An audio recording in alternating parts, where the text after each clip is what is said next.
Bien, comenzamos a grabar la dinámica de la Parashá 47. Se titula Observa, y el capítulo 16 del libro de Shoftim, jueces. Antes de comenzar, vamos a recitar la bendición. Bendito eres tú, oh Creador, Rey del universo, Creador de los cielos y la tierra, que das entendimiento y sabiduría para guardar tu ley y entenderla de todo corazón. Bendito eres tú, oh Adonai, dador de la vida, la cual tu justicia es justicia eterna y tu Torah la misma verdad. Baruch Hashem Adonai Lolam, bendito sea el nombre de nuestro Señor por siempre. Amén y amén. Amén. Amén, amén. Bien, primera ronda está dando un resumen de la Parashá 47 y si alguien quiere abordar algo más lo puede hacer, además de las haftarah. Y la segunda ronda continuará con el resumen del libro de Shoftim, capítulo 16. Esta Parashá es un poco larga, una hora obviamente no nos va a dar para resumir toda la Parashá, así que voy a dar ciertos puntos de importancia y pues que cada quien pues haga su aporte de acuerdo a lo que quiera dar, además de que ya estas Parashas se habían grabado anteriormente y están en nuestro canal de YouTube. Comenzando el capítulo, vemos que empieza con la bendición y la maldición. Este tema se ha mencionado en ocasiones anteriores. Este es algo bien importante de tener en cuenta ante todo. La bendición y la maldición. Es por eso que es importante comprender que hay dos caminos para escoger. Así que tú escoges o la bendición o la maldición. La Torah nos enseña grandes tesoros. Si no ponemos por obra estas acciones, estas palabras de esta ley, para poner derecho y justicia, lo que nos espera es lo contrario. Así que debemos de esforzarnos por hacer cumplir la Torah y hacer la parte que nos corresponde de acuerdo a lo que está escrito. Porque hay personas que quieren que nosotros pues sigamos la Torah, sigamos un montón de cosas, pero hay cosas que no nos corresponde hacer. Y ahora, con esto del exilio, la tierra no hay una reedificación, y son un sinnúmero de cosas, hay cosas que no se pueden hacer. Si alguien quiere conmemorar alguna, como me han preguntado, en estos días me han preguntado en el privado, de reservar los días de la tierra, en qué año estamos, y un montón de cosas, yo digo, mira, lo importante aquí es guardar el Shabbat. ¿Usted guarda el Shabbat? Sí, pues esa es una de las cosas más importantes. Lo otro es buscar hacer lo que el Creador demanda de nosotros, la justicia. Si nosotros guardamos todo eso, guardando el Shabbat, guardando pues estos días señalados, poniéndolo como un recordatorio de conmemorarla, de reservarla, para cuando la tierra de Israel sea restaurada, pues mira, eso es algo demasiado de grande que estamos haciendo nosotros en el exilio.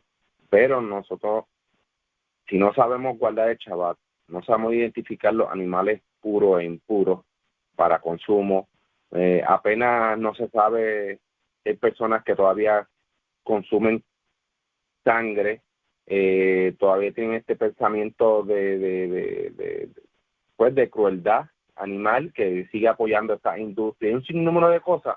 Usted no puede estar preguntando para guardar a lo mejor el ciclo anual de lo que demanda la escritura, para saber cuál es. Oh, qué interesante. ¿En qué año estamos? Mire, esas son cosas que no importa ahora mismo. Realmente no importa, porque es que no se puede. Muchas de las cosas que están ahí no se pueden hacer, y la mayoría eran para seguirla en la tierra. Así que esto es algo, es bueno tenerlo presente. Porque hay mucha gente que se piensa que siguiendo la Torah debemos de hacer sacrificios, debemos de hacer este tipo de acción. Mira, la escritura no indica eso, al contrario, lo que la escritura demanda de nosotros es justicia. Si se fijan en el relato de Saúl, ¿qué Saúl hace? Saúl hace cuando va a donde Amalek, trata de guardar todo el ganado, y esto es algo que se viene repitiendo todo el tiempo. porque él quería agradar al Creador con los sacrificios. ¿Y qué le dijo el mismo Samuel? Le dijo, ¿acaso el Creador se contenta de los sacrificios? No, primero es la obediencia. Entonces nosotros tenemos que poner la obediencia sobre todo. Y si obedecemos, la cual está estipulado aquí en llevar los sacrificios, pues ya se sabe que usted no puede hacer ningún tipo de sacrificio. Hay personas que dicen, mira, sí, ustedes siguen la ley mosaica o la ley que sí, pero ¿dónde ustedes llevan los sacrificios? Pues mira, se ven que estas personas no entienden un ajo de las escrituras. Están acostumbrados a seguir la enseñanza de la tradición de las naciones. Y eso es lo que hace mucha gente. Se piensa que el pueblo hebreo, el pueblo de Israel, tiene que, pero ¿dónde hacen sacrificio ustedes? Porque que yo sepa, mira, caballero, la escritura no demanda de eso, la escritura demanda que nosotros tenemos que ser personas justas y hacer juicio y justicia. Pero los sacrificios eso viene después. Así que eso no corresponde en estos momentos. Por otro lado, vemos estas advertencias para nosotros de escoger el camino del bien, pero ya sabemos qué sucede si cogemos lo contrario.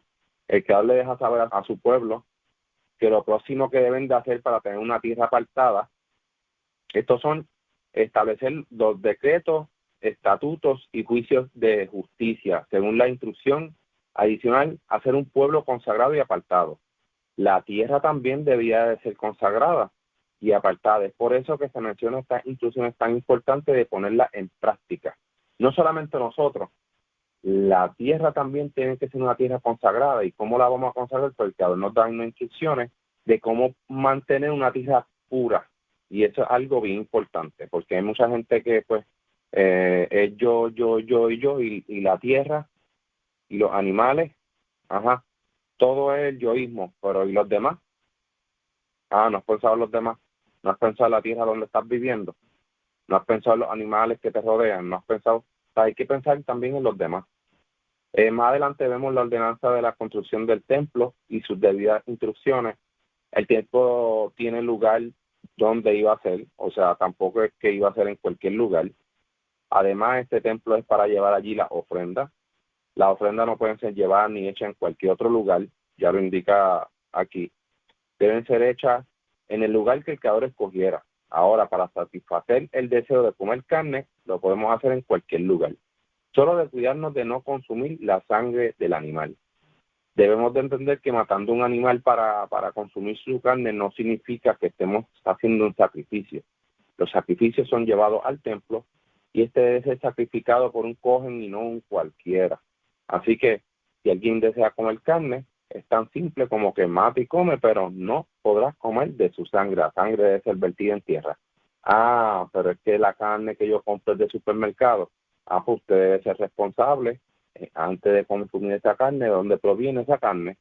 Si la carne proviene de estos animales que estén sufriendo, de estos animales que mueren a base de un shock en la cabeza, son muchas cosas.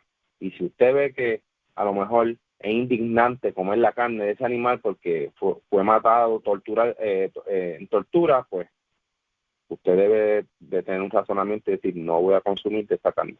Porque aquí la que el Creador menciona es la carne de tus animales, ¿Por qué de tus animales? Porque tú vas a ser compasivo de tus animales. Incluso los animales del que guarda las instrucciones del Creador, se supone que en Shabbat tampoco estén haciendo carga, estén trabajando, o sea, uno tiene que ser compasivo con estos animales y el día en que vayas a matarlos, también tienes que ser compasivo y misericordioso, o sea, tienes que vertir su sangre. Por eso es que te dan unas instrucciones: de tus animales podrás comer.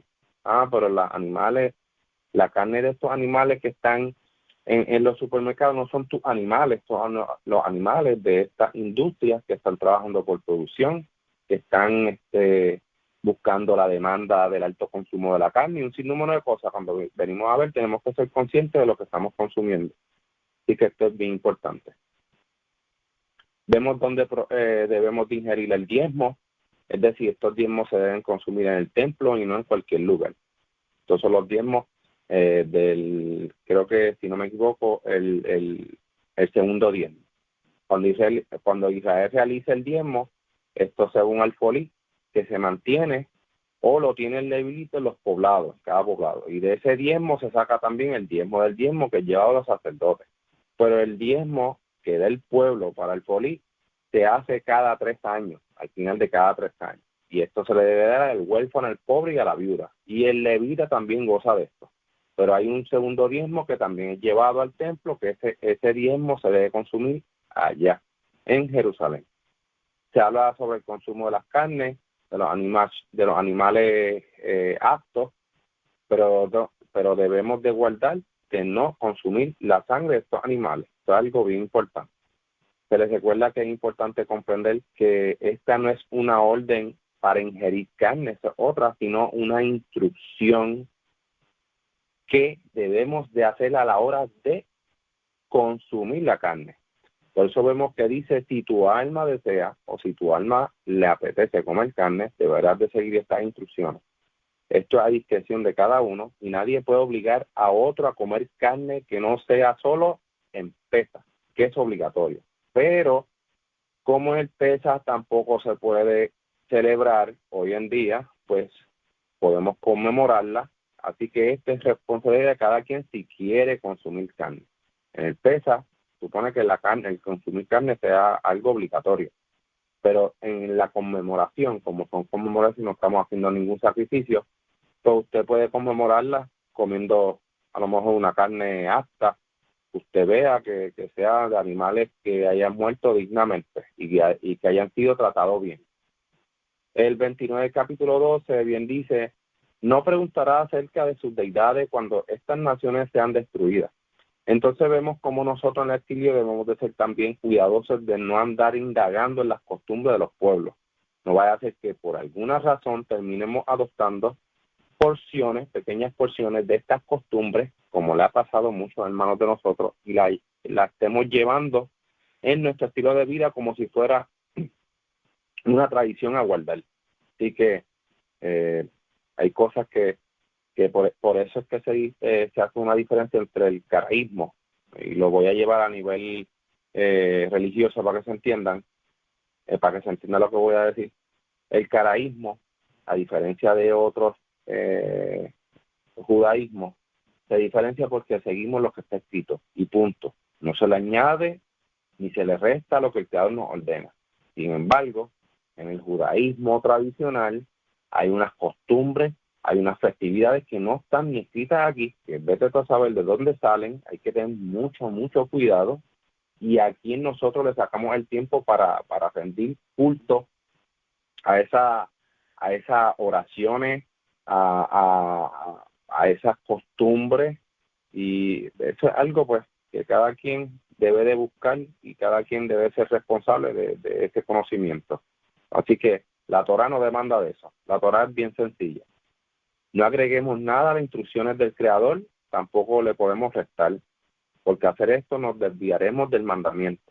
A esto fue lo que le hablé en una reunión pasada sobre lo de escribir y reunirnos en Shabbat para hacer entender la ley y deleitarnos en los caminos del Creador. En Shabbat no se dice que podemos escribir, podemos enviarnos mensajes, podemos hacer un montón de cosas. Estamos nosotros aquí deleitándonos en el Shabbat y esto es algo bien importante.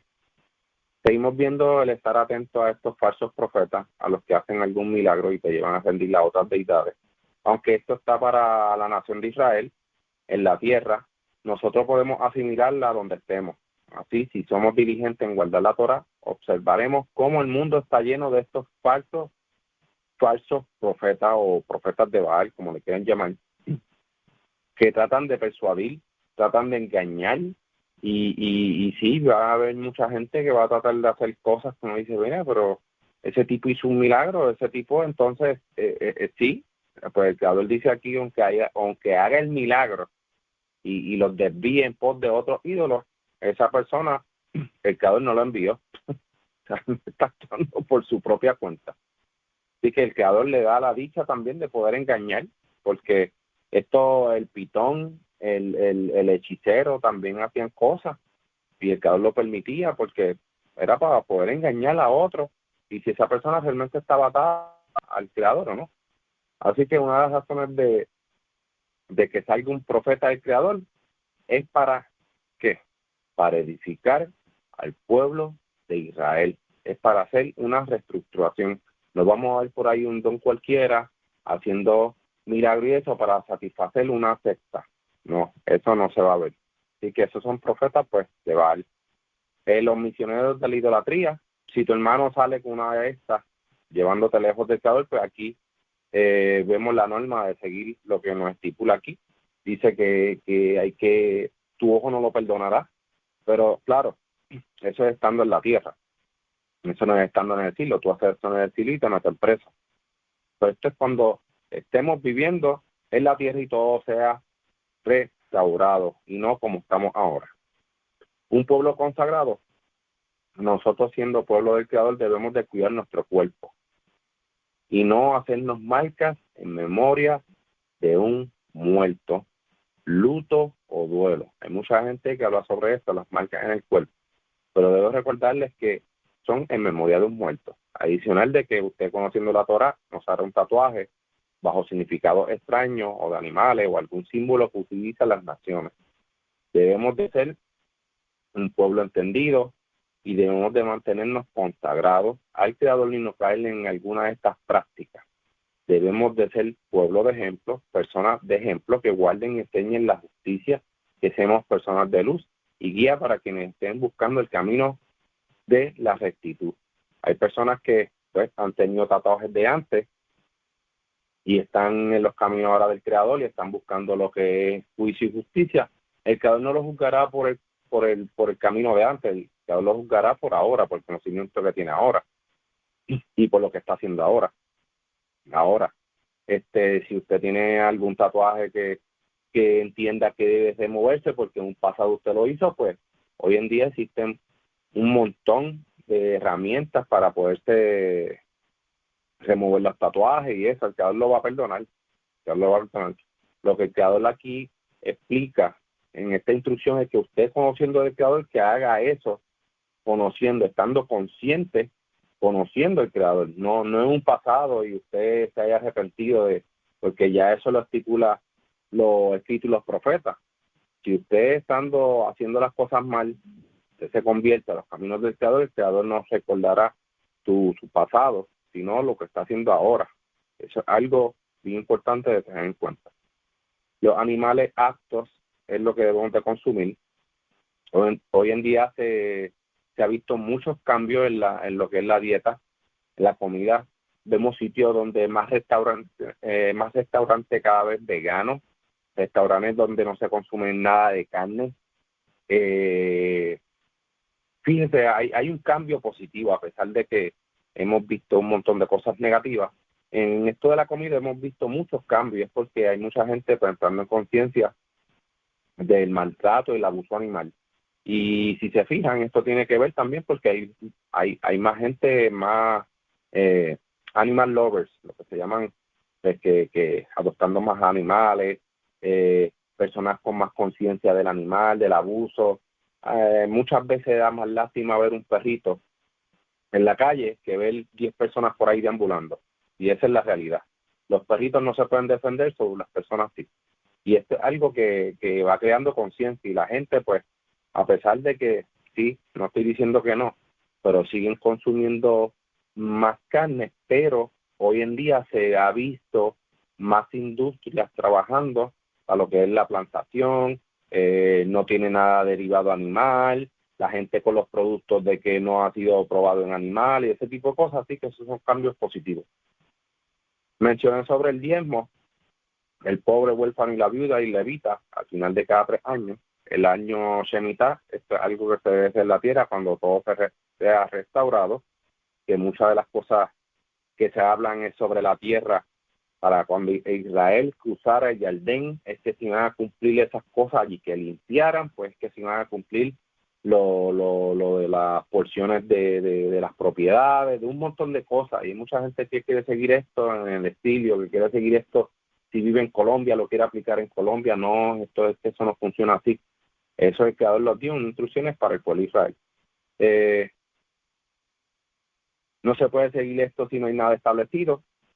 Así que Finalizo con esto. Yo sé que hay más cosas, hay más temas más importantes por si alguien quiere mencionarlo, pero como dice al final del libro Shoftim, cada quien hacía los restos delante de sus ojos, porque no había un rey en Israel para hacer cumplir la ley.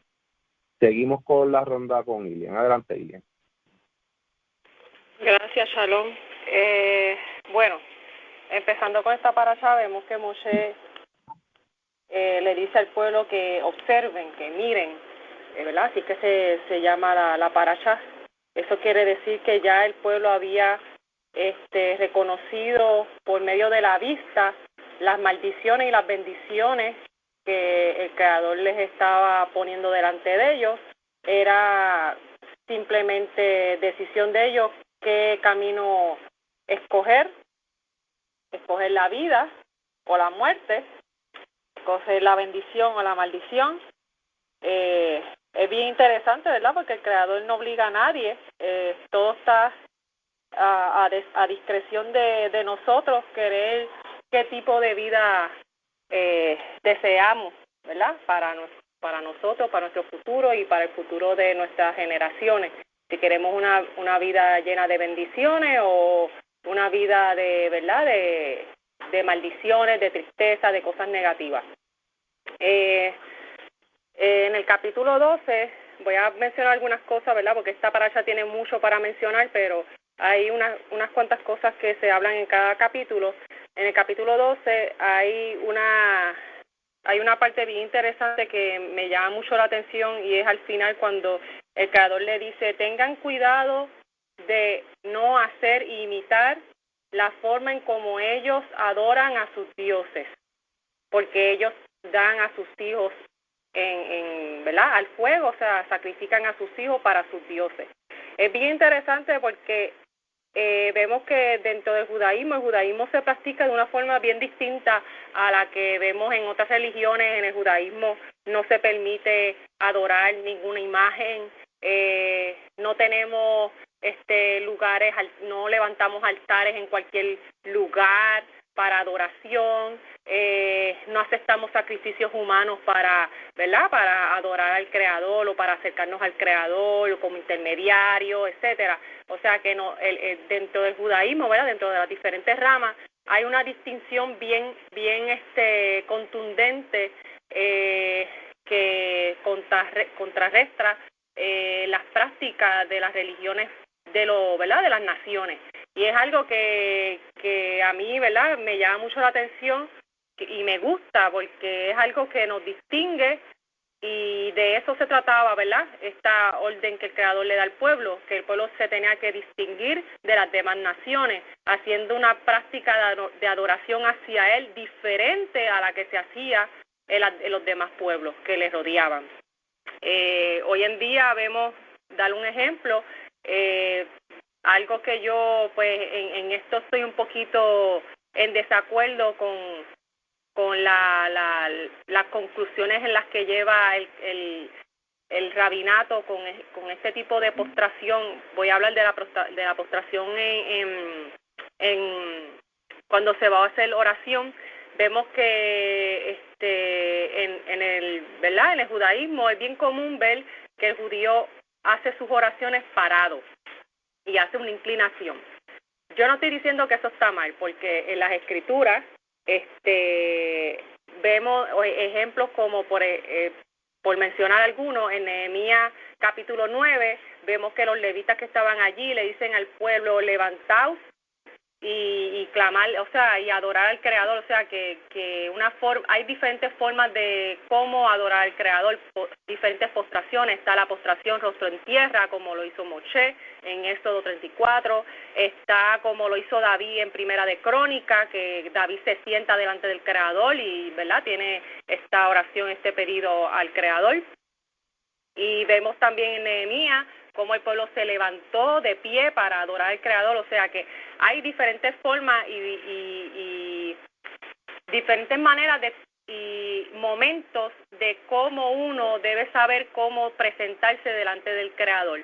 Yo creo que una de las más humildes y una de las más, ¿verdad?, cuando uno está haciendo una petición, la correcta sería la de rostro en tierra, la de humillarse completamente, y esa es la que en el caraísmo, ¿verdad?, comúnmente se hace para las personas que están, ¿verdad?, que tienen la salud para poder hacerlo. Es la forma correcta para comunicarse y tener esa, ¿verdad?, esa conversación con el Creador, inclinándose, arrodillándose, poniendo rostro en tierra y humillándose delante del Creador. Pero también dentro de la comunidad caraíta hay personas que se levantan y hacen su inclinación de pie, hay otros que lo hacen sentado porque pues su edad a lo mejor no les permite hacer la postración rostro en tierra.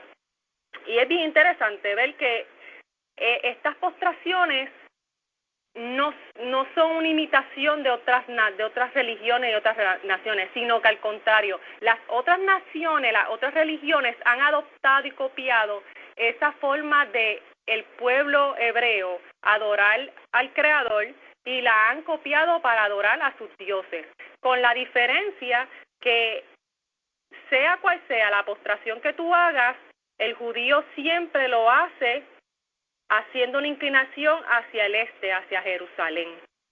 Y vemos que al contrario de estas otras naciones que quisieron copiar ese tipo de postración con sus dioses, ellos se postran a la dirección de cualquier lado, no importa, a dirección de la Meca, a la dirección de cualquier otra cosa, a dirección de un Baal, a la dirección de una cruz, de una imagen, etcétera, de una piedra, de un madero.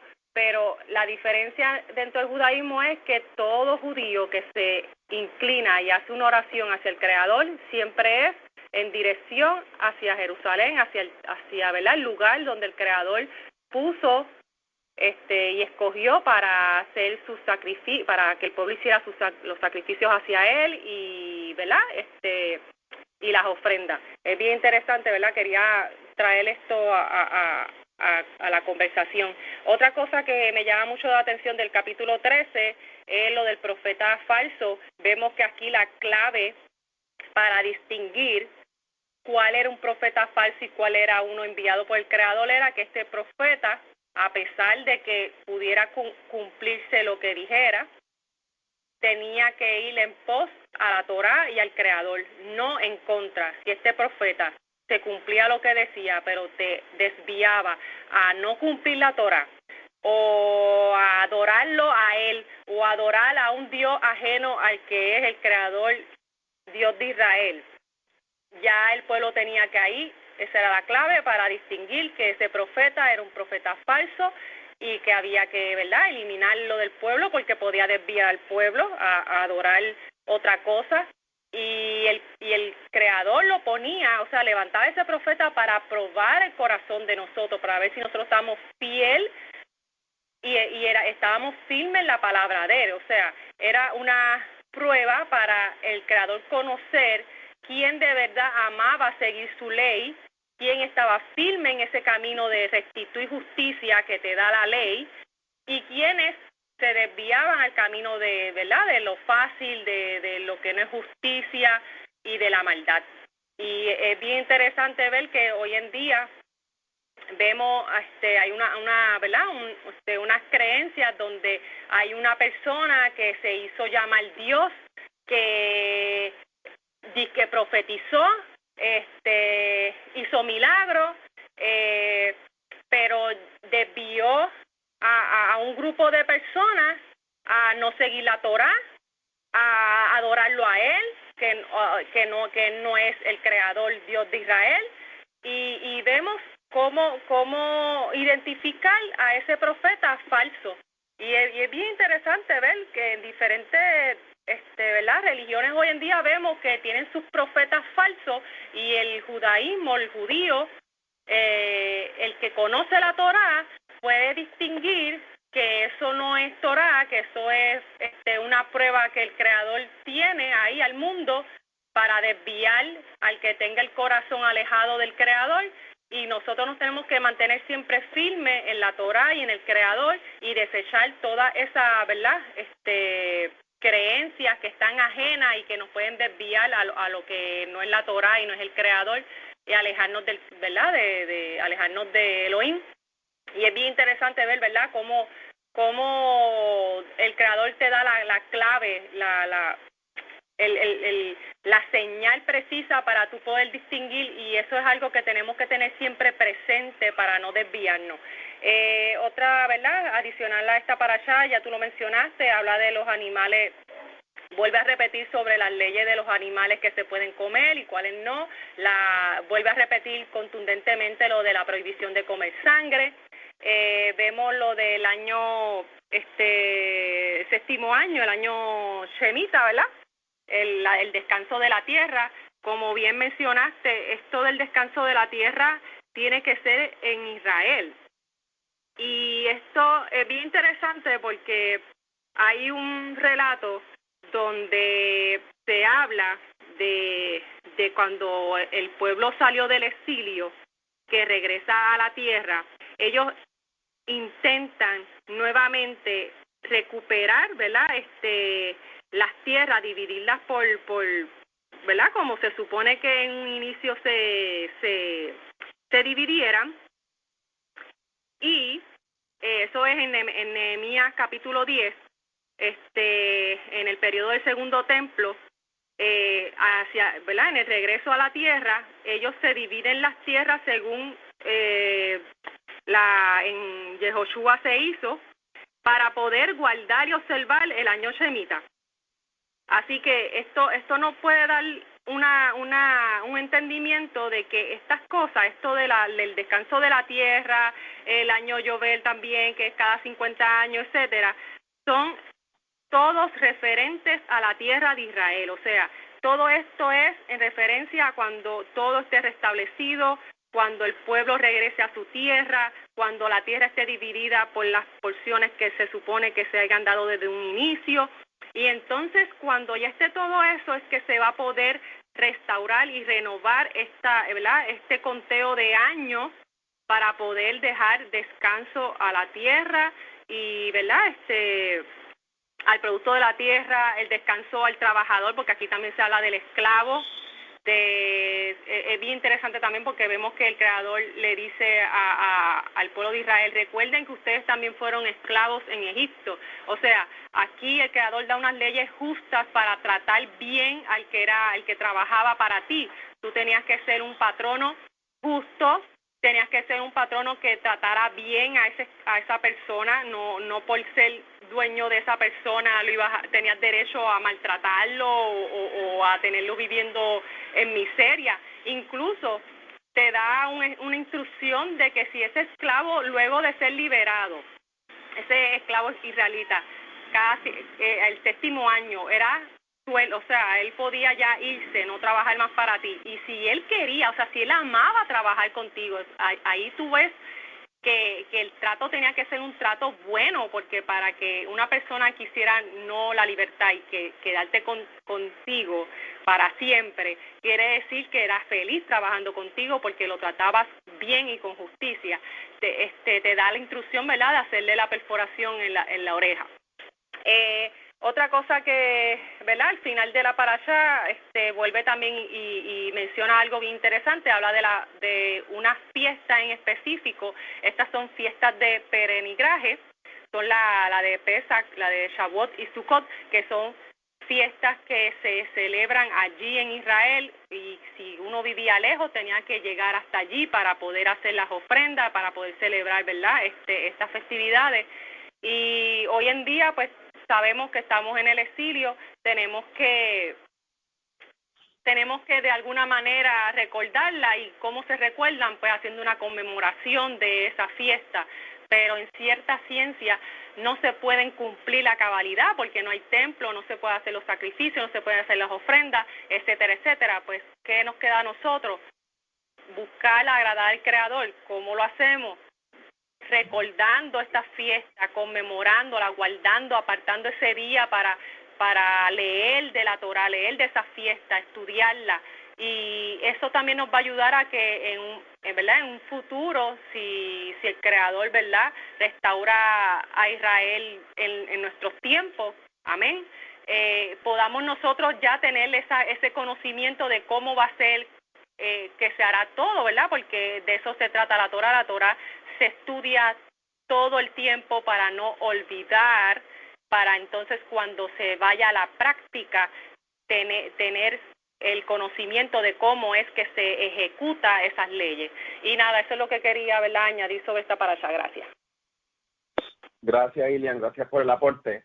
Si alguien tiene siembra, alguien cultiva plátano, alguien cultiva lo que sea, agricultura, y quiera seguir las leyes de la Torá, lo puede hacer. El consumo de cada 4 o 5 años, los primeros frutos son para la tierra. Usted puede seguir ese tipo de cosas porque ese tipo de cosas también alimenta la tierra, pero una cosa es tratar de llevar lo que se estableció para la tierra de Israel, que son este año de reposo que se hace en comunidades grandes.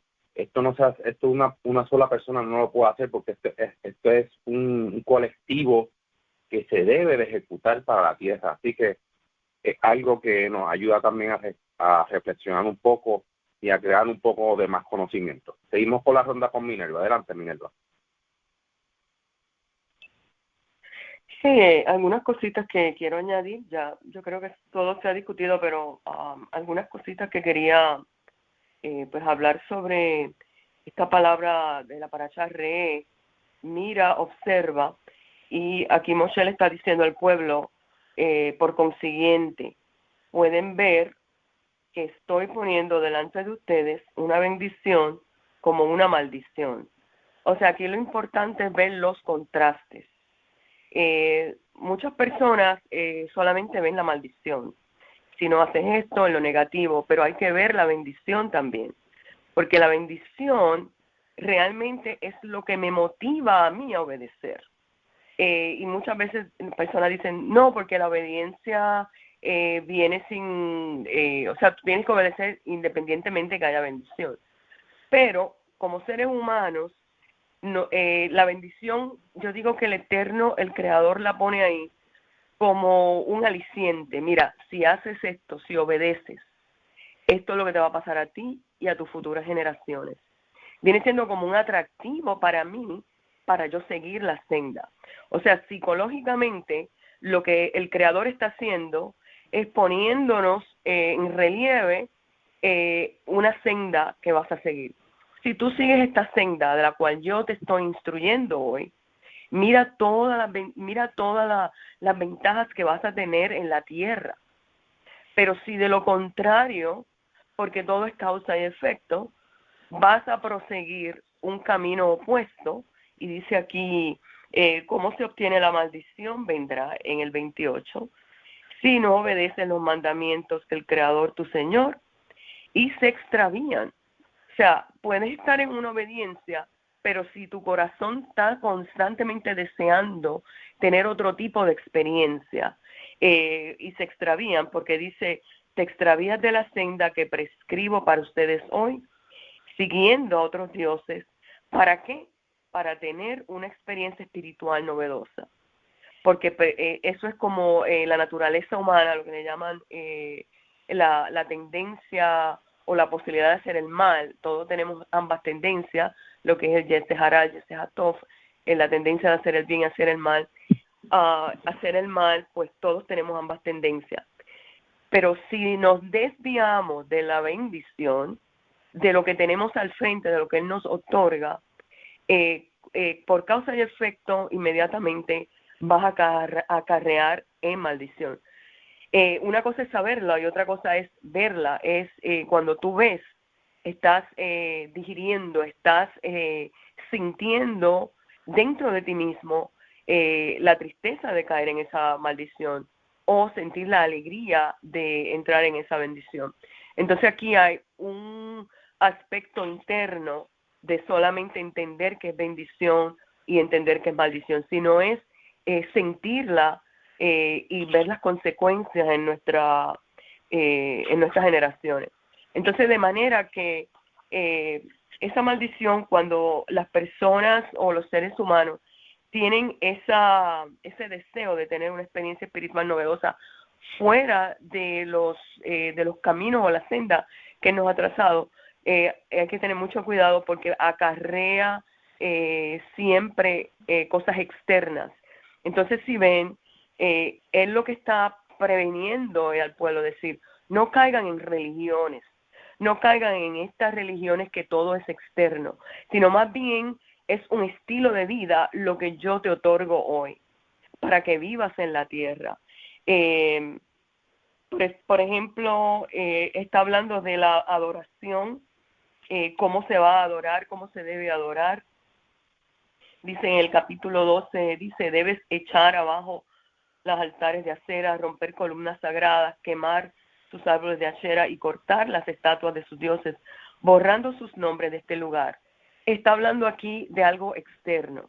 ¿Por qué? Porque el deseo de tus ojos posiblemente pueda proseguir eso, a experimentar eso, para entender que Él no es a base de todas las cosas externas, sino que es el creador, tu Elohim, de la experiencia interna, de el sentir como Él, de que Él no habita de un cuerpo o una imagen, no habita en árboles, sino que todo eso constituye adoración externa, constituye idolatría en el sentido de que estás trayendo una ideología de quién es el creador en una imagen externa, lo cual estás haciendo, lo estás poniendo menos que un ser humano.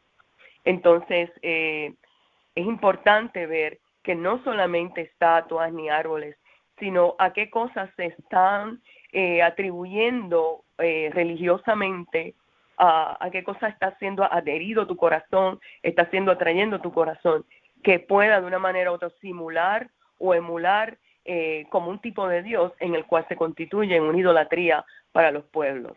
Entonces, el concepto de idolatría tiene que ir mucho más allá, expandirlo mucho más allá de solamente lo externo, sino experiencias espirituales que posiblemente tú creas que no te llevan a idolatría, pero que están de una manera contaminada con estos conceptos de idolatría como ellos lo tenían.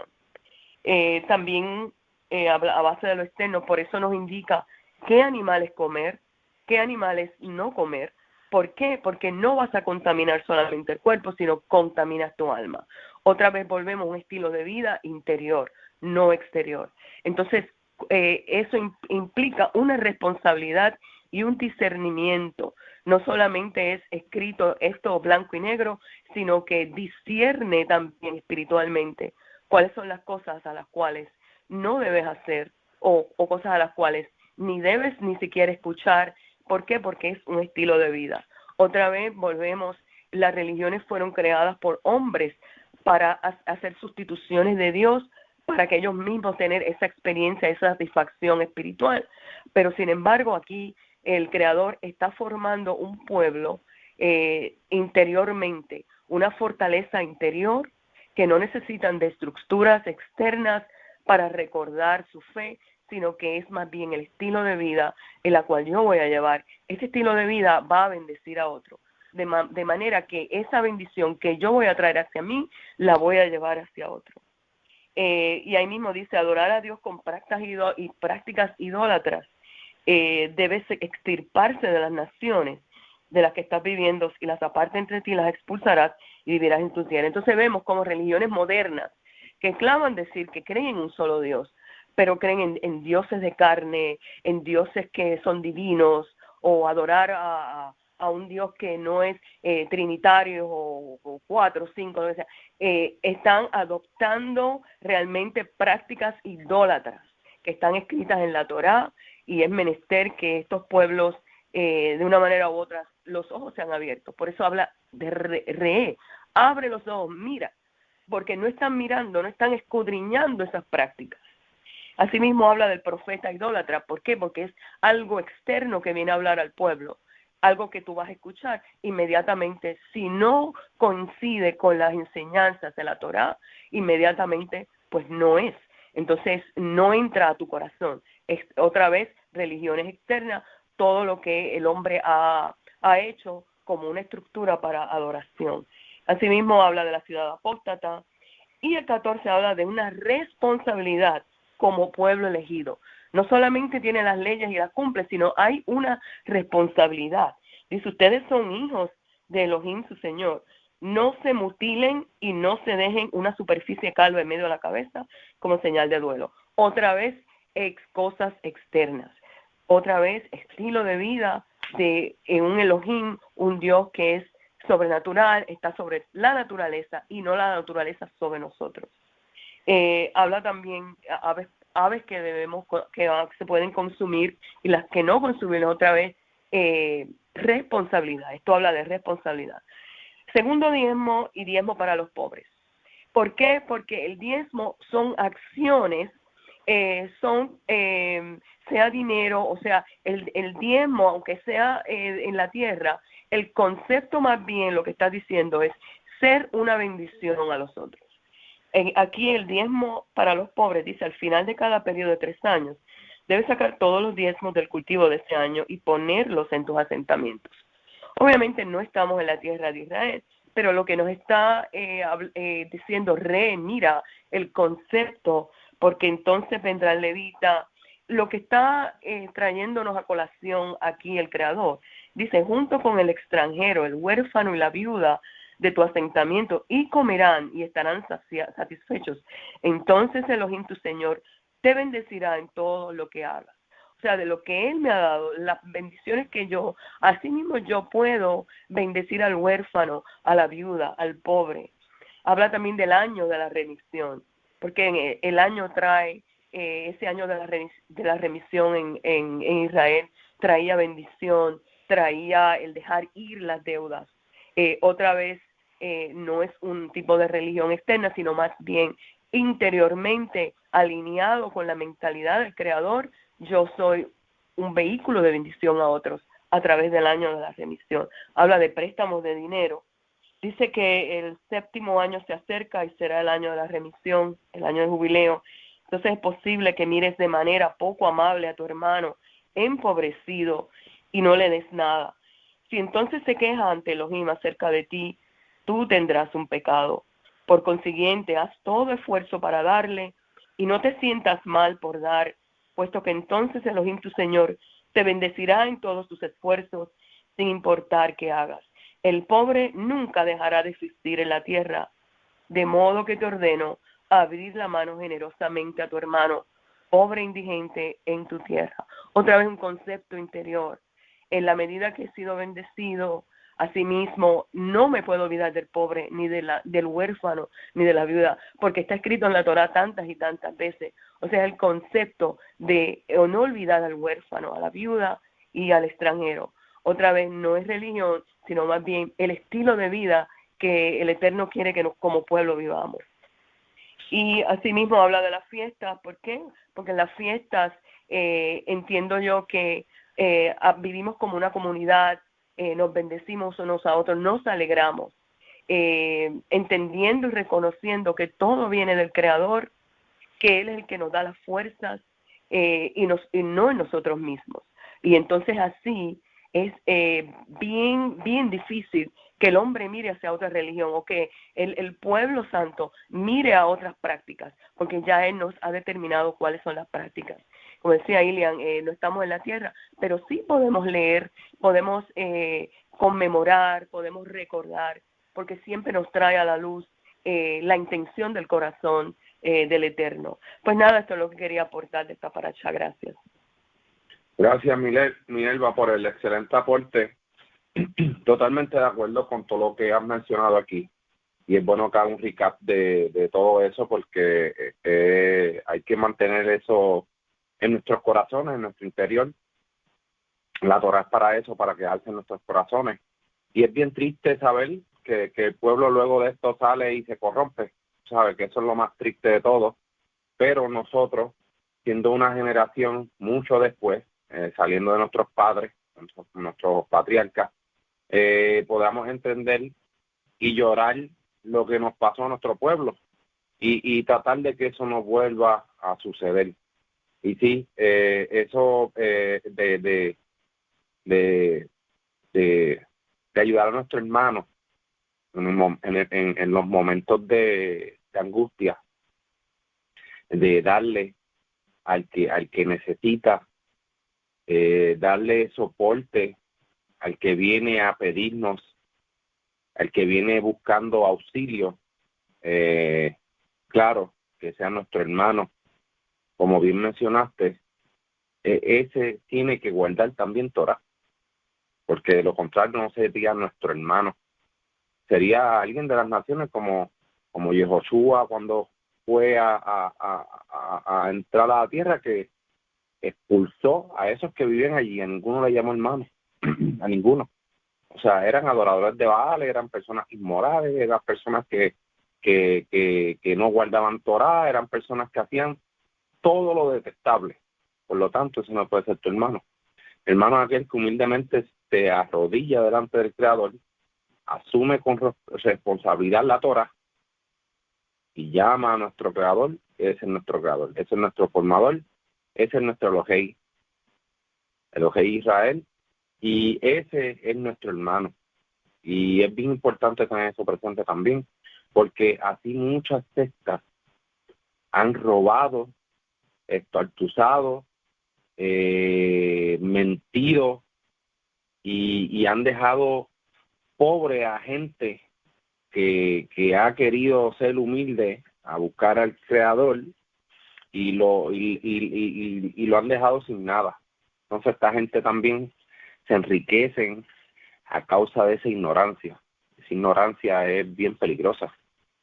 Por lo tanto, que nosotros debemos de ser luz, de arrojar conocimiento, arrojar estas pequeñas perlas que son de gran valor para que aquellas personas puedan entender y puedan salir de esta secta donde están dando dinero, enriqueciendo a otras personas, cuando cogen las escrituras y las tuercen a su antojo y las manipulan para que ellos siendo pobres estén dando dinero a esta gente que se quiere hacer rico a costa de eso. Y eso es un peligro. Eso es un peligro. La ignorancia es algo que es bien peligroso, porque, bueno, hay que salir de ella. Hay que estudiar, hay que leer, hay que comprender, hay que buscar dirección, y esto nos ayuda a nosotros también, a que estas personas que estén en esos caminos errados puedan ver esa luz y salir de donde están y poder socorrer al verdadero creador, Elohei Israel. Seguimos con la ronda con Jonave. Adelante, Jonave. Shalom, gracias. Bueno, pues Moshe aquí menciona mandamientos tan importantes como el de amar y temer a Dios. Formula exhortaciones generales en contra de la idolatría y da sermones que inspiran y recalcan el deber del pueblo hacia Dios y su obligación de cumplir con las normas de santidad que exige la tierra de Israel. Moshe les recalcó a Israel que no era como las demás naciones. Las bendiciones que hasta ahora se les había prometido eran tan poco comunes, ¿verdad?, que incluso se les podía calificar de milagros. Y digo eso porque esas promesas, ¿verdad?, de bienestar, de que van a tener cuando lleguen allí van a tener sus alimentos, van a estar a salvo, son cosas que hoy día la gente las escucha y dice, wow, pero eso es como un milagro, ¿verdad? Al igual que las tribulaciones que sufrirían si fracasaban en sus obligaciones espirituales. Si vamos al 11:28, ¿verdad? Dice, si no oyeran los mandamientos del Eterno su Dios, y se apartaran del camino que yo les ordeno hoy, para ir tras de dioses ajenos que no han conocido. Entonces, si vemos, está hablando de que esa maldición nos va a caer cuando vamos tras dioses ajenos. Porque sí podemos quizás no cumplir con una mitzvot, podemos errar en algo, pero lo que verdaderamente aquí tiene un overcome grave, ¿verdad?, de maldición, es ir tras dioses ajenos, porque si vamos tras dioses ajenos, estamos echando hacia un lado al único verdadero Dios, ¿verdad? y estamos también echando a un lado la Torá. Entonces tenemos que recordar, en el Monte Sinaí se hizo un pacto.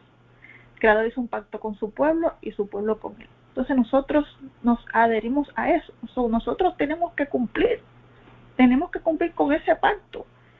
Y aquí está claramente dicho que nosotros no podemos ir tras dioses ajenos, porque eso nos va a traer la maldición.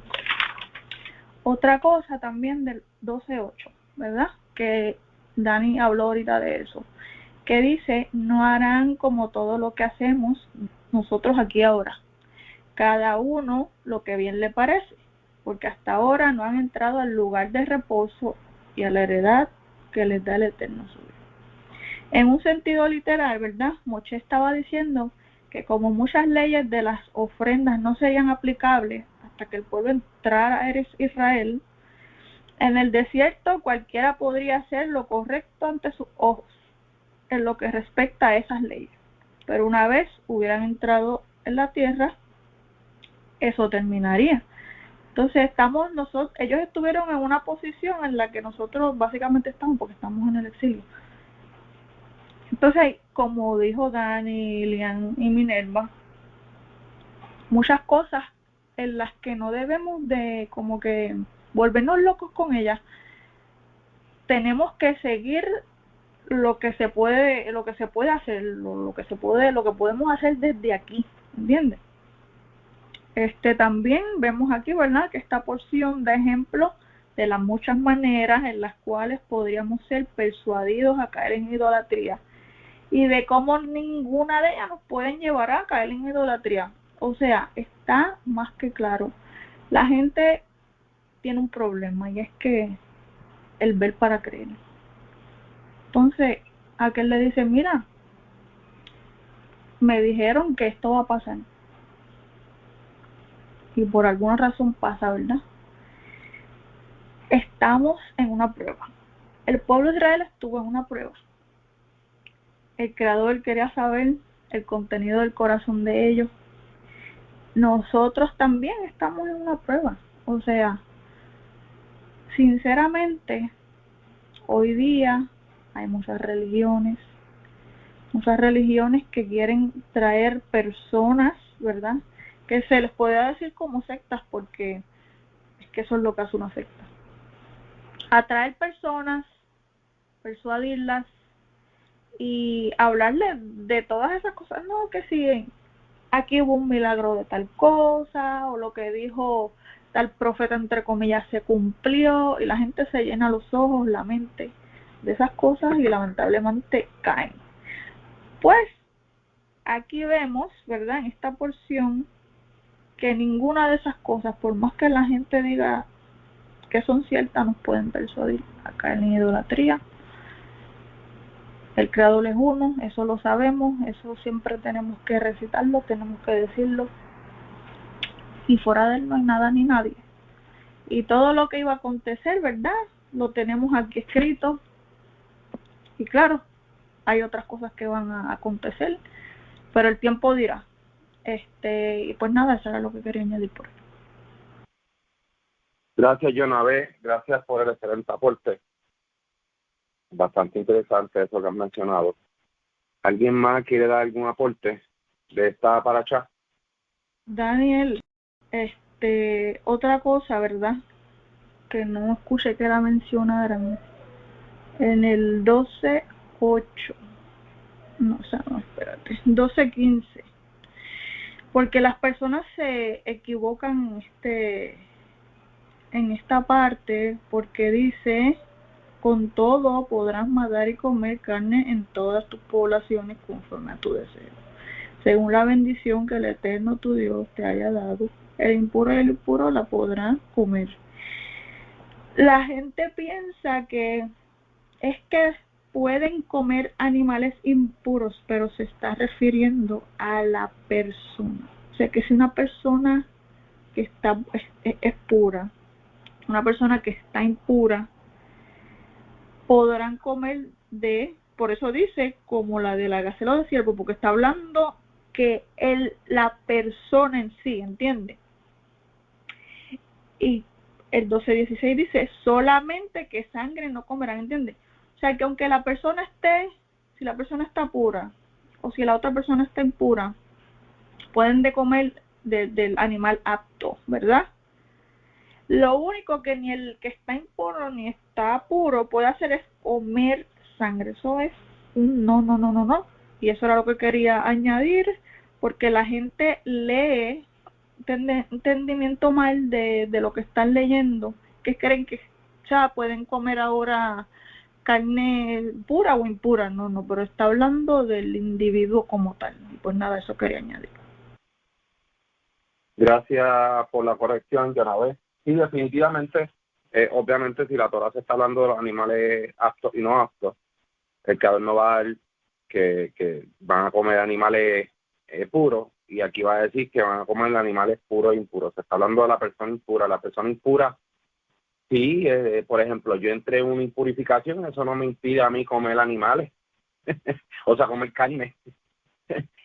Estando en una impureza ritual no me impide a mí comer carne. Eso no impide nada. O sea, el animal puro es algo que se debe comer siempre. Todos los animales, por eso el Creador nos dio una lista de esos animales puros que podemos consumir.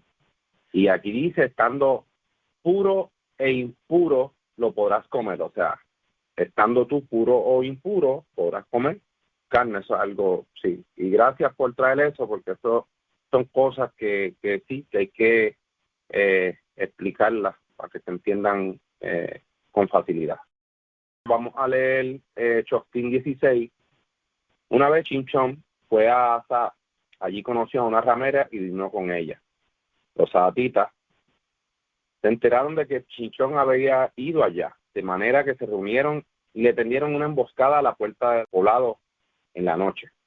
Y se pasaron toda la noche diciéndose uno a otro, cuando se haga de día lo mataremos. Pero Chinchón se quedó en la cama solamente hasta la medianoche. A medianoche se levantó, agarró los portones del poblado con todo y jamba y lo arrancó junto con la tranca. Se lo echó al hombro y los cargó hasta la cumbre de la colina que hay cerca de Hebrón. Después de eso se enamoró de una mujer en el valle de Sorek, llamada Delila. Los filistinos subieron a donde ella y le dijeron, averigua qué es lo que lo hace tan fuerte y cómo podemos vencerlo, amarrarlo, tenerlo sujeto y te daremos 11,000 ciclos de plata. Así que Delila le dijo a Chinchón, dime, ¿qué es lo que te hace tan fuerte y cómo se te puede amarrar y tenerte, quieto? Chinchón contestó, si me ataran con 7 tendones frescos que no se hayan secado, yo quedaría tan débil como un hombre ordinario. Fíjense que aquí dice, yo quedaría como un hombre ordinario. Un hombre ordinario es un hombre común que tiene una fuerza normal. Entonces, al ver estos decir de dónde saca su fuerza, pues se nota, aquí se puede notar que Chinchón era una persona normal, se veía normal, no como lo pintan por ahí, bien musculoso, grande, porque si no, no dirían de dónde saca su fuerza, van a decir, ya este hombre tiene unos músculos para su fuerza, que es algo como que lógico.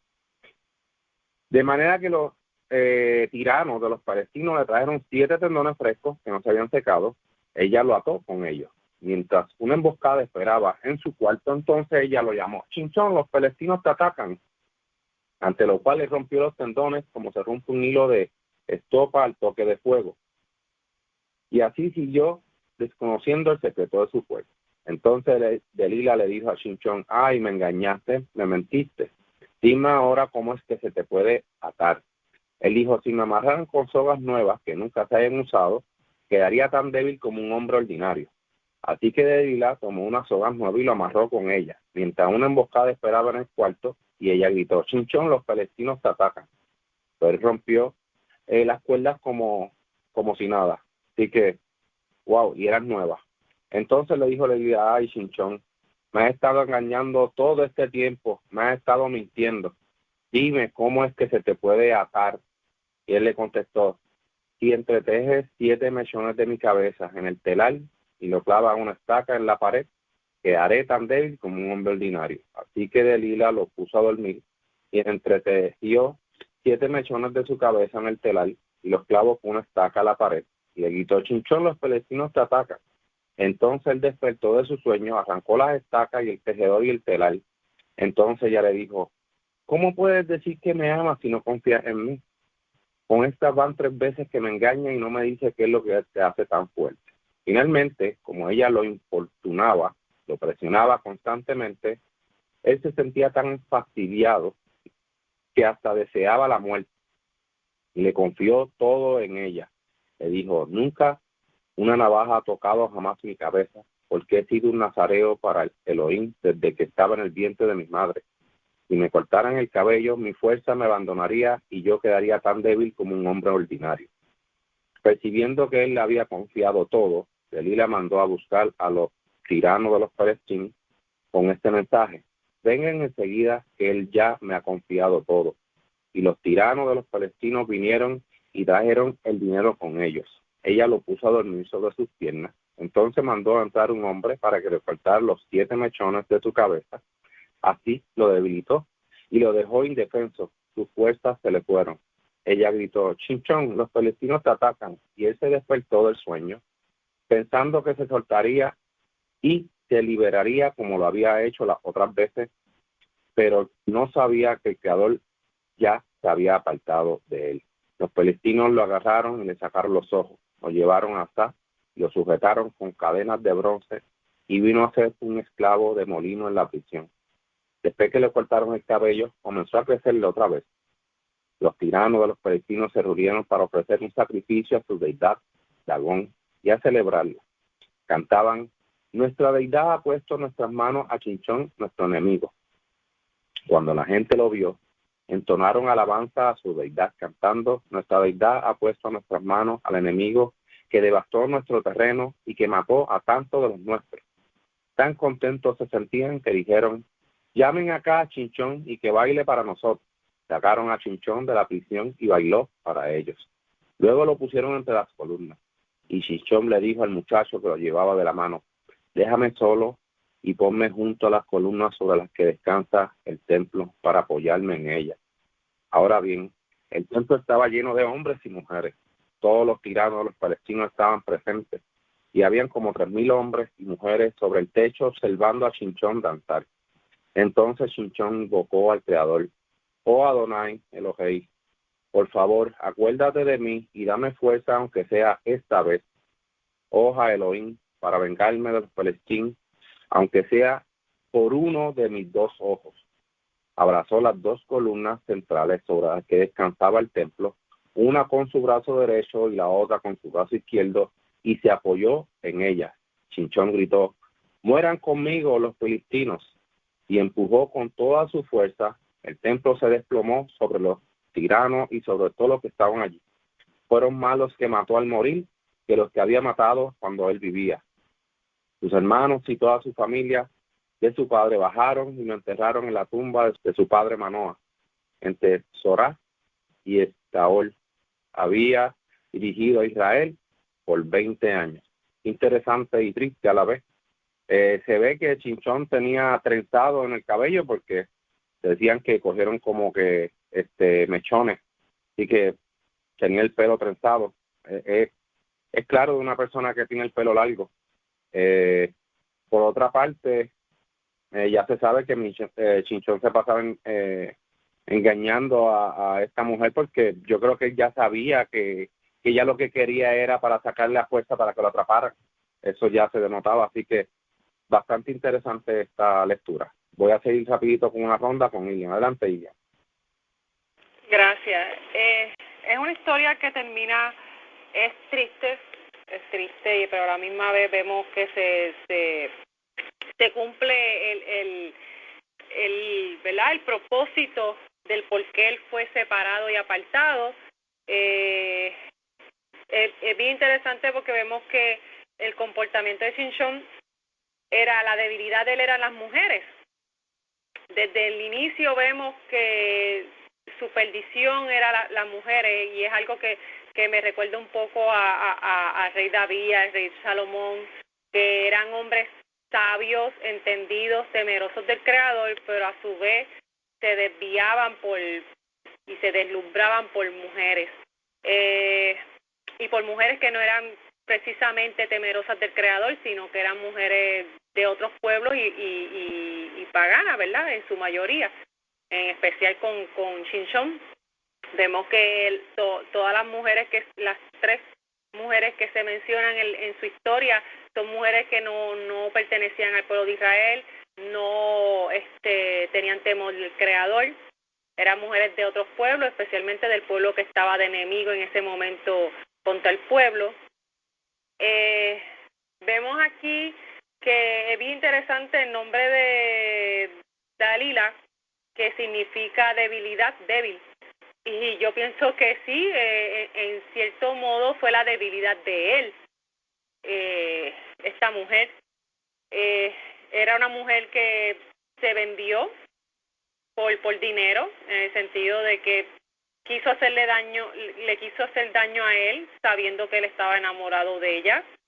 Igualmente no le importó, no valoró ese cariño que le tenía él a ella, sino que prefirió, ¿verdad?, el oro y la plata que le ofrecieron para conocer cuál era la debilidad de él. Vemos que Shinshon, ¿verdad?, en cierta manera su personalidad ya era de estar siempre engañando y mintiendo sobre de dónde provenía su fuerza, porque él sabía que se le era prohibido decir de dónde provenía. Y es por eso que le miente a ella, no porque no la quería, sino porque pues él le era prohibido. El mismo Creador le había dicho a sus padres que no se podía decir. Entonces, pero vemos que ella utiliza un mecanismo de victimización, como un tipo de psicología de que, ay, tú no me amas, porque si me amaras confiaras en mí y me dijeras la verdad. Entonces, pues él, de tanta insistencia que ella, ¿verdad?, provocó en él, llegó un momento en que se hastió, se cansó y dijo, le voy a decir, ya estaba ya como que se confió, por decirlo así, y le dice cuál es su debilidad, y en cuanto se lo dice, ella armó el plan rápidamente para, ¿verdad?, quitar su cabello, cortar su cabello y llamar a los filisteos para que fueran a apresarlo. Vemos aquí la crueldad de ellos le tenían gran temor a él, pero a la misma vez le tenían odio, porque ya era recurrente el hecho de que Shinshon iba en contra de ellos y los destruía. Y ya se habían reunido líderes, príncipes, capataces de ¿verdad?, del ejército filisteo para, o sea, ya lo tenían a él como un gran enemigo y gran oponente. Entonces vemos que lo primero que hacen es no lo matan de inmediato, sino que lo apresan y le sacan los ojos. Vemos entonces después que hay una celebración, ¿verdad?, porque pues se piensan que han sido que son victoriosos, ya no tienen esta preocupación de tener este contrincante tan fuerte que no encontraban la manera de cómo derribarlo, cómo ganarle, ¿verdad? Y entonces vemos que se menciona también que el pelo de Shinshon había empezado a crecer, o sea que él estuvo un tiempo apresado allí. Pudo haber sido 1 año o 2, no dice específicamente, pero se da a entender que estuvo tiempo apresado para que le haya crecido nuevamente, ¿verdad?, su cabello. Entonces vemos que lo llaman para humillarlo, ¿verdad?, para utilizarlo como entretenimiento. Y vemos a Shinshon, esta es la parte que es triste, vemos a Shinshon humilde, con un corazón contrito, pidiéndole al Creador que se acordara de él nuevamente, que le devolviera esa fuerza. Es bonito porque vemos que esa súplica que él hace es escuchada, el Creador lo escucha, se recuerda de él, le devuelve la fuerza, y es entonces cuando, ¿verdad?, pide tocar las columnas y derriba todo el lugar con todo y los príncipes y comandantes que habían allí de los filisteos y él muere allí. O sea, su final fue, ¿verdad?, triste porque pues prácticamente él muere matando a sus enemigos. Y dice al final que en esa ocasión, en la ocasión donde él murió, es donde más filisteos mató. O sea, fue donde más destruyó enemigos de Israel, del pueblo. Así que por eso digo que en cierta manera es un final triste, pero a su vez vemos que el cometido de su propósito, de su vida, se ve cumplida en ese acto, ¿verdad? En ese final que tuvo. Y nada, eso es lo que, ¿verdad?, que quería añadir sobre esta lectura, que para mí para mí de verdad que es triste, es triste, pero a su vez reconforta el hecho de que haya, ¿verdad?, eliminado al enemigo del pueblo y que haya, ¿verdad?, servido como un juez de Israel durante esos años, matando, ¿verdad?, y castigando a este pueblo que tenía oprimido al pueblo. Nada, eso es lo que, ¿verdad?, que quería mencionar. Gracias. Gracias, Irian, gracias por el aporte. Y sí, el creador ya le había dicho que no dijera de dónde provenía su fuerza, así que a él decir de dónde provino, pues le vino la maldición, por así decir, porque eso es lo que sucede cuando no obedecemos. Seguimos con la ronda con Minerva. Adelante, Minerva. Sí, aquí yo veo, analizando el capítulo, ¿verdad?, veo aquí un problema más bien de una lealtad. Simson tenía que ser leal a su llamado primeramente y no a esta mujer. Entonces, ¿qué pasa? Esta mujer fue utilizada por los filisteos para, obviamente, sacarle los secretos a Samson y destruirlo. Entonces, ¿qué pasa? Al él violentar esa lealtad, se alía con ella, es como un tipo de alianza, al estar con ella como su esposa, como su pareja, hace un tipo de alianza, y hay un tipo de alianza al estar con ella. Pues entonces ella le está exigiendo a él, como esposa o como pareja, le está diciendo, mira, si tú me quisieras, dame los secretos. Entonces él estuvo hastiado, dice que desfallece su alma a causa de este tipo de... ella le está pidiendo, le está exigiendo que él le diga de dónde proviene su fuerza, ¿no? Y ya anteriormente a eso ya él le había mentido a ella, quizás para quitársela de encima, digo yo, como para entretenerla. Y ella pues proseguía su propósito, porque el propósito de ella realmente era ese, la lealtad a su pueblo de los filisteos a través de esta alianza. También viene siendo algún tipo de estrategias también. Pero entonces con esta lealtad, primero que él viola su lealtad. Ella obviamente está cumpliendo un propósito para su pueblo. Se establece esta alianza y a través de esta alianza, pues obviamente él es agobiado por ella, pero presenta también a través de esta alianza un tipo de soberbia y orgullo. ¿Por qué? Porque él no tenía que entrar en ese tipo de alianza con ella.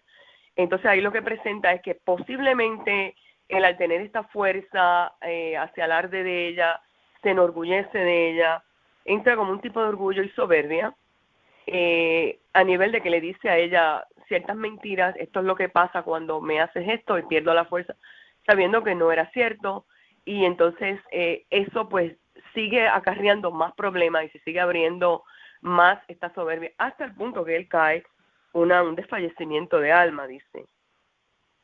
Entonces cuando realmente le descubre su secreto, que le rapan la cabeza, le sacan los ojos, obviamente ahí hay un mensaje metafórico, ya al sacarle los ojos pues ya él no está viendo, no hay una conexión, no hay la visión original con el cual él fue creado con ese propósito. Ese es más bien un mensaje metafórico ahí, al sacarle los dos ojos. Pero entonces cuando lo sacan, dice que había mucho pueblo filisteo presente. Vemos como él clama otra vez a Hashem, a Elohim, Y entonces le dice, acuérdate de mí y fortaléceme, por favor, solamente esta vez, oh Elohim, para que de una vez me vengue de los Pelishim por uno de mis 2 ojos. Y asió Simsón los 2 columnas de medio sobre las cuales se sustentaba la casa, apoyándose sobre ellas, la una con su mano derecha y la otra con su izquierda.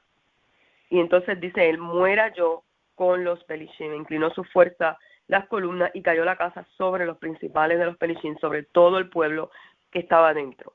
Vemos entonces como a través de, otra vez como un retorno, como un tipo de teshuvá que él hizo, pues Elohim pues cumplió el propósito a través de él, aunque él termina con muerte.